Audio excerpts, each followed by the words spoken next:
The inspiration for this episode was given by our loyal listener, Nicolas. Nicolas, social media handling in Pinot Veritas, listened to the last episode 169 and said, "It's so amazing what you just shared." It was the episode where I was talking about my personal story, my last 2 years with this podcast, the things I struggled with, and the things I'm very proud of. And he said, thank you very much for that again. It is so inspiring how much work you put into that, and it's helping me a lot. And I still wonder what your sources are and how you manage your time. And yes, indeed, it is between 10 to 20 hours per week of research and all this kind of stuff.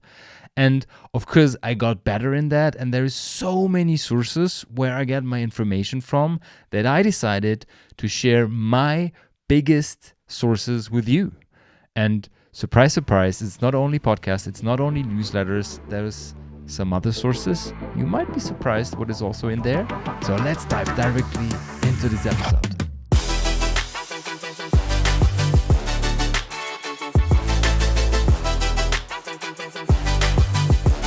Welcome to the Pinot Pixel podcast episode number 171, Wednesday, July 3rd. And today we're going to talk about the best sources for the latest news on the industry. And the fact that you are listening to this exact episode proves to me and to you that you know the best source for the latest trends and news on the industry, the Pinot Pixel podcast. Nevertheless, I'm very proud of what I have reached so far, but there is so many other really, really good sources, and of course also the sources where I get my information from, and I want to share them with you. Talking about the information that is available in general, there is a bunch load of books on the planet. I guess I have at least 250 books on wine, on gastronomy, on wine and food pairing, on beer, on sake. Books are absolutely amazing because they describe the fundamental base of knowledge for everything you want to learn, basically. And there is some great examples for the wine industry. And my favorite 3 books I want to share with you is, first one, and I have a very special history of this book, Hugh Johnson's World Atlas of Wine is the official name. First release in 1971. The original book, the first release in German, is at my shelf. And I will tell you the story maybe in a future episode. But this was my first book to start with, and it was super interesting because it was so focused on the base knowledge for regions, for wine styles, for grape varieties.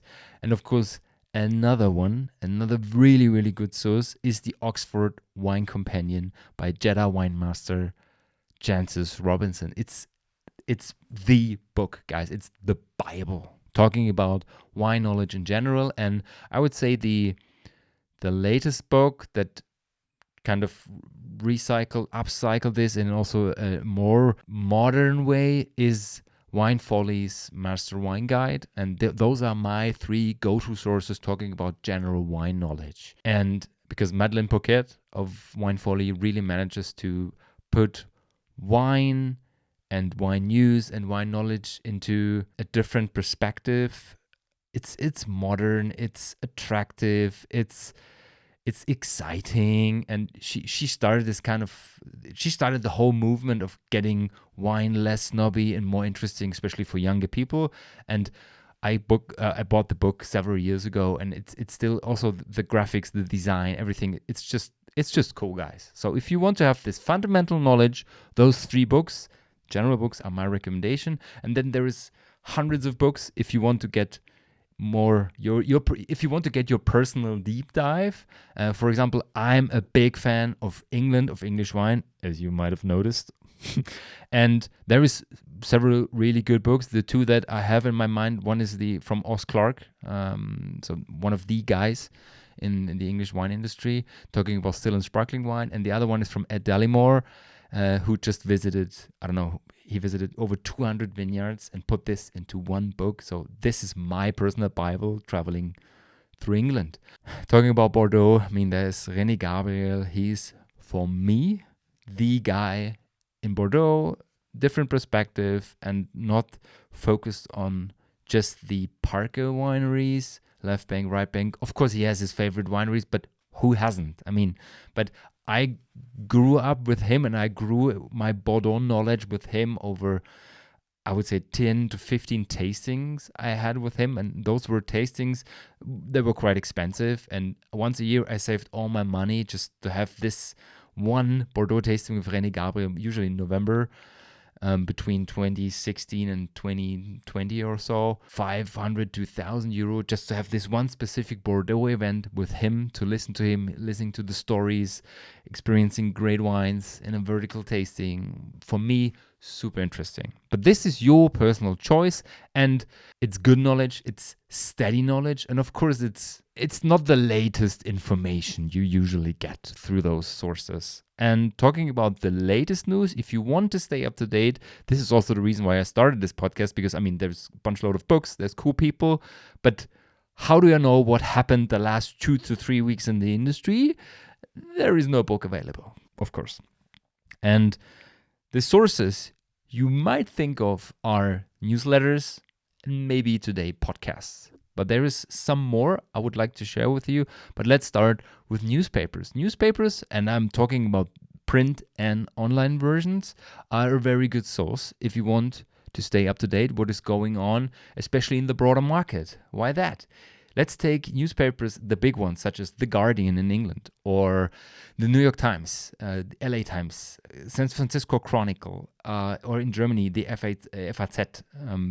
So the big national newspapers, when they talk about news or topics from the wine industry, they are at least so big that everybody should be interested in that. So if this is in the newspapers, it might be important for, let's say, the general market, for 80% of the people in our wine pyramid. Either you read those newspapers in print or online, and usually online you have a subscription model, which is quite expensive. And if it's not focused on wine or on beer or whatever you are interested in, then it might be too much for what you get out of it. But this is your personal decision. Sometimes I have friends who read one of those newspapers in print and they just send the article. They take a picture or they just do the reference, and then I Google it. And sometimes the articles are available for free and sometimes they are behind a paywall.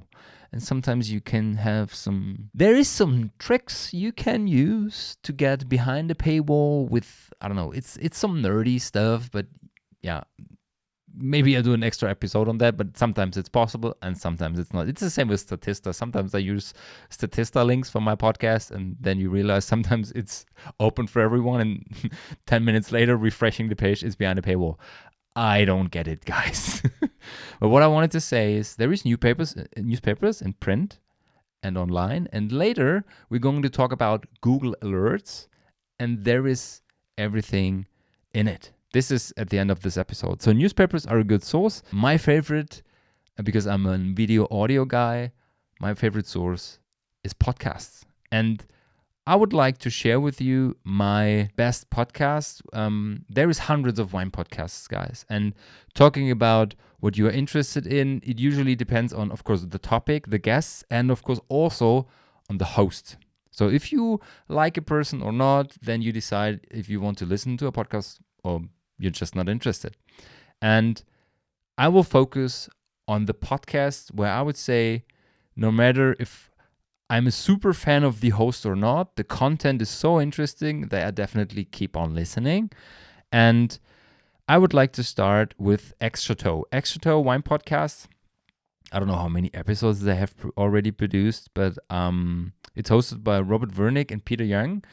And they are quite big in the industry, worked in luxury marketing, wine industry, have other podcasts, Wine Terroir is one called. But this one is focused on wine industry, wine business, and they usually have guests from all around the world talking about their specific topics, what is going on. For example, they have had Charlotte Reed on the podcast, I guess 3 weeks ago. When was it? Yeah, Charlotte Reed. At the end of May. Charlotte Reed was on the podcast. Some of you might remember I had Charlotte Reed last year in March on the podcast, an interview recorded at ProWine 2023. Super interesting person. And of course, New Zealand. I mean, I'm a fan of New Zealand wine, and this is why I love the podcast. And this is also quite interesting because she was talking about numbers and the current state of the industry in New Zealand. So, Extrato, good source for especially business related stuff in the industry. The second podcast I'd like to share is, it's not just one podcast, there's several. The company is called Vine Pair from America. And they have a Wine Pair podcast where they usually invite guests, so focused on what is currently happening. Not super latest news, but let's say quite talking about trends, what is going on at the moment with sommeliers, with winemakers. And the one I like a lot is the Wine 101, Keith Beavers, because Keith is a nerdy guy like me. He talks about numbers, he talks about history, he talks about statistics, and he's also very funny. And this is why I love the Wine 101 podcast. It's a mixture between a podcast for beginners and people who want to be nerdy, or at least want to listen to a nerdy person. So Wine 101, my favorite podcast. And look at the colors. Isn't it beautiful? Yeah, so big shout out to Keith. I really love the podcast. And then there is podcasts some of you might know, for example, the Som TV podcast. Som TV podcast named after the movies we all know, Som 1, 2, 3, 4. I don't know how many. I guess it's 4 at the moment. And it's hosted by Jason Wise. And I really like the way he conducts his interviews. And the latest episode, he was talking with Tony Parker, the former basketball star. And they were talking about rosé. And definitely a recommendation for this podcast. Also, again, not super latest news, but talking about, let's say, what has happened to rosé over the last 5 to 10 years, what is currently going on, and is there maybe a trend for the future? In brackets, aging rosé, for example, of higher quality. Definitely interesting podcast. And I like the way, as I said, how he conducts interviews. And then there's, of course, podcasts that are more focused on the local markets. And I would definitely give a shout out to my favorite wine podcasts on the planet, The Maker and The Merchant. Lee Isaacs and Fergus Elias. One has been a wine merchant for several years, and one is a winemaker at Balfour Winery, and they are just amazing. They're very lovely. They're super funny. Sometimes they're a bit tough to understand, where they dive too deep into their local dialects and stuff, and they talk quite fast. But I just love the way they make interviews, and they're also very kind and nice people. I met them at London Wine Fair, and yeah, I love it. Really big recommendation, big shout out, amazing podcast. So this is my podcast world, and I mean, this is 4 of them, probably 3 to 5 episodes a week, and at least I can do this while cooking, while meal prepping, while running, exercising, whatever. So usually I manage to do that. And the good thing is, I mean, most of the podcasts you can also listen to 1 week later, because it's not the latest of the latest stuff.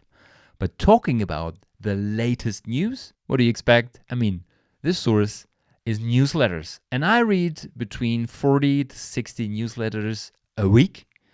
And there is some operators that offer 3, 5, 6, 7, 10 per week on specific topics. And some just offer 1 per week, just a summary. And my favorite one, if you want to get a brief overview every 3 to 5 days, is the one from the drinks business. It's also easy to read. I really love the way how they structured the newsletter. There's just one small image, one title, and just a short summary on the article, and then you can decide if this is interesting or not. And of course, I try to think how you guys, you listeners, might be interested in that topic. Is it a general thing, or is it a super nerdy, niche thing? And sometimes I choose also niche stuff because either there's not much available, or it might be interesting in the future, or I just love the topic. So the drinks business, my personal favorite on the newsletters. And then there's something called Wine Business. I put all the links in the show notes. Then there's something called Wine Business. It's mostly focused on the US. So if to get an overview over what is going on in the US, this is definitely your source to go to. Nevertheless, they also have articles from all over the world. For example, what was happening with the tariffs in China, or also when, I don't know, Germany or Austria had some issues with floods, with the weather. Exports in Austria rose because it's also important for the US market, or France, Italy. Usually you find, let's say, the top 10 of the week in this newsletter, plus everything that is going on in the US. So this is your go-to source, and it's one per day, so the daily news, and then you can have some niche stuff if you want to in addition with some analytics. There's a monthly newsletter as well, but I have this daily news just to stay up to date, and usually they are quite fast actually. The next one is the newsletter from Decanter. It's a smaller one, usually once a week, focused on what was happening, very important for the industry in general.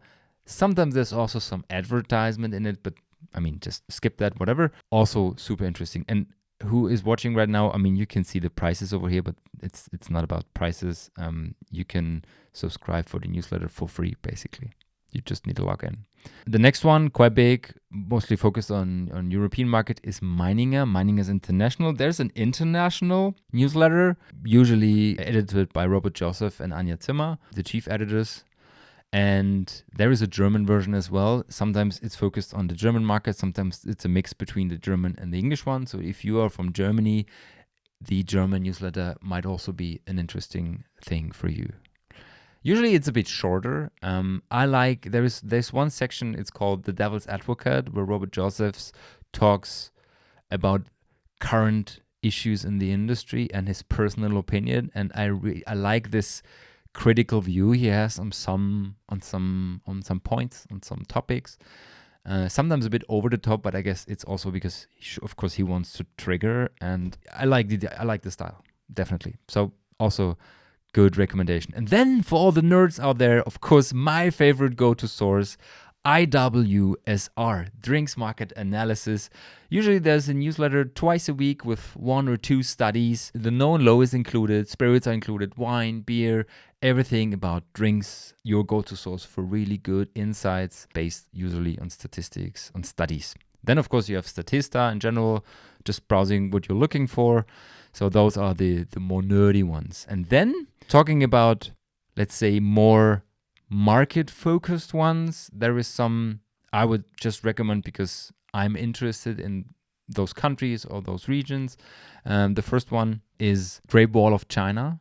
I really like this newsletter provided by Jim Boyce. And if you're interested in the Chinese market, and sometimes it looks a bit like tasting reviews or so, and yes, it is part of that. Nevertheless, I really like the way how he writes things, how he analyzes the market as well.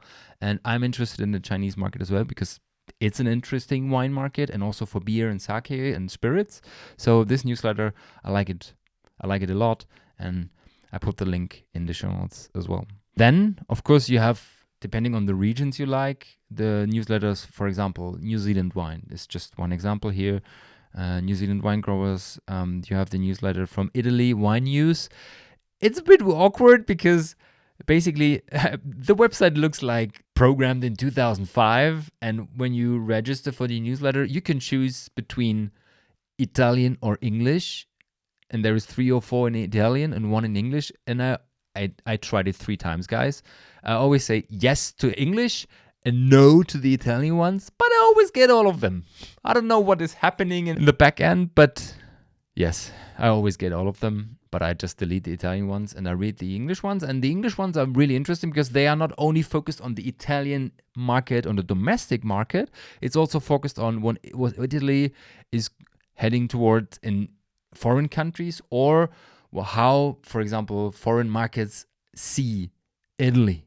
So if you're interested in Italy, Italian wine, Italian regions, this is your newsletter to go to. Then we have Falstaff for Germany, Austria, and Switzerland. And basically there is, I don't know how many newsletters, but just click every newsletter you like and then start filtering, because Falstaff, of course, is more, it feels more B2C. There's very few information where I would say it's worth to share with a B2B context, or at least when I'm interested in what is currently going on in general.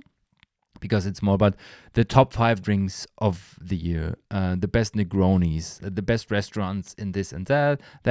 It's interesting. It's pretty cool. And when you're looking for some tips, traveling regions, countries, really good newsletter. They have many things from gastronomy as well, from restaurants and bars and spirits. Usually there is one small section, and it's called curiosities in the industry or stuff like that, something like that. And this is where usually, news, trends, and curiosities. And this is where I usually have my source for the podcast. Then Mixology newsletter. It's a German one focused on bars, drinks, restaurants. Super interesting one. I really like, and I also like the way how it is written, because they talk about developments in gastronomy, talking about staff shortage, favorite drinks, new drinks, alcohol-free stuff. Sometimes they have also, and this is why I like the newsletter, the focus on interesting marketing concepts. So why is this bar so successful in Stuttgart, Berlin, Brussels, whatever? Highly recommended when you are focused on wine and spirits, maybe, or gastronomy. And then 2 Austrian ones, Der Winzer, so the winemaker or the viticulturist. It's in German. Of course, you can translate it in English if you're using the web version. Usually focused more on viticulture and winemaking in Austria, but sometimes also interesting insights, especially in technology. So wine and technology, this is my go-to source, talking about stuff like robots in the vineyard, or lasers against birds, and I don't know, things like that. So also interesting. And another one quite similar is from Germany. It's called Rebe und Wein, Wine and Wine, also in German, and quite similar to Der Winzer, to the winemaker from Austria, talking about wine, winemaking, viticulture, latest trends. They talk about PV, fungal-resistant varieties. They talk about technology, sometimes about marketing, and also strategies for wineries, for winemakers, and maybe wine shops. So also really good and interesting source. And of course, if you like a specific region, if you like, I don't know, Austrian wines, for example, you can use those ones. The ÖWM, so the Austrian Wine Marketing, has also very interesting newsletter. And let's say you choose your top 5 wine regions you're interested in, or I don't know, you want to visit or you want to study. Just look for the newsletter subscription of the, let's say, agency or organization that is responsible for the wine marketing in that country. So in Austria, it's Austrian Wine Marketing, New Zealand Wine Growers, Wine Australia, the German Wine Institute, Wine GBE newsletter, stuff like that. This would be my recommendation if you're interested in specific regions to get the latest news. And then, of course, yes, they still exist, wine blogs. And my favorite wine blog, and it has been a topic quite often in the podcast, is WineGore. David Morrison, also a very nerdy guy. And what I really like is usually, I guess he reads 150 newsletters per week, at least twice, compared to myself. And he also looks at them in a more critical way, asking questions. Could this really be? And he works with statistics, with studies, and sometimes brings in another perspective. And this is why I really love this blog. And he has been an example for my podcast at least 4 or 5 times, usually when it's about, for example, this one, ethics in the wine industry, when they talk about wine and alcohol in the wine industry, or alcohol in general, marketing, how to deal with the wine overflow and the decrease in wine consumption. And it also looks a bit like not really up to date talking about technology, but the content is really good. One of my most favorite sources for this podcast, definitely. And last but not least, the best source for the very latest news is something called Google Alerts. If you have never heard of it, Google Alerts. Google Alerts basically is a website where you can register a daily, a weekly, a monthly search on Google on keywords you're interested in. Usually people use those alerts like they use Google. So for example, if I'm looking for the Pinot Pixel podcast and I enter Pinot Pixel, Google searches for everything that contains Pinot or Pixel.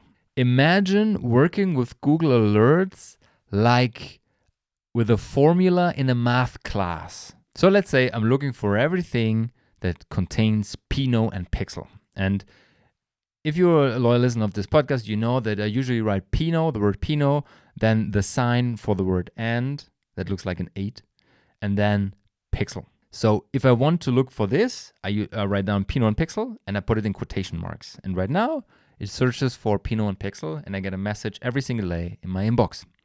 And maybe right now there is people talking about my podcast, but they don't know that they have to use, or they should use, the word and as a sign, and they use the word. So right now, if I want to also find articles that are talking about Pinot and Pixel, but they use the 3 words, written words, this is right now where I'm working with it like a formula. I use or, and then I say once again, Pinot and Pixel, but this time I use the word. So right now, he's looking for both versions. And guess what? If somebody just misses the end, I can also look for Pinot Pixel. Ta-da! And right now, I have everything I would need if somebody's talking about Pinot and Pixel. So imagine you are the super freak for, I don't know, alcohol-free sake from southwestern Japan. This is your way to get only news that is talking about stuff like that. And the interesting thing is, let's say there's a website talking about Pinot and Pixel and also talking about the Wine Pair podcast.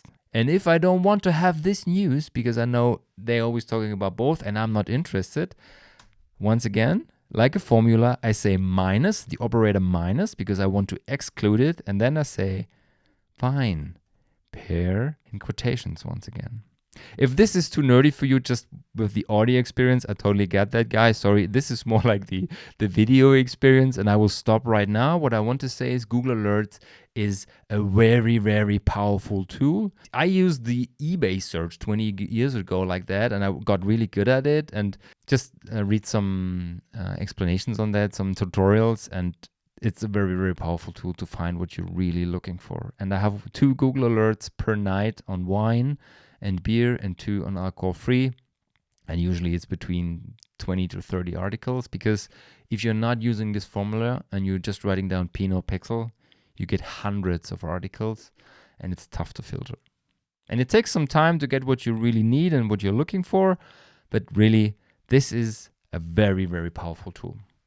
And that's it with Google Alerts, guys. Sorry for getting too nerdy, too much in detail. Maybe you just skip this section, and right now we're at the end of the episode. I say thank you very much for listening, for staying until over here. If you have any questions on sources, on whatever your personal podcast experience, just hit me up at podcast@pinotpixel.com. Send me an email, or Pinot Pixel is the Instagram handle. Send me a message. Have a great week, guys. We see you on Saturday with the weekly update.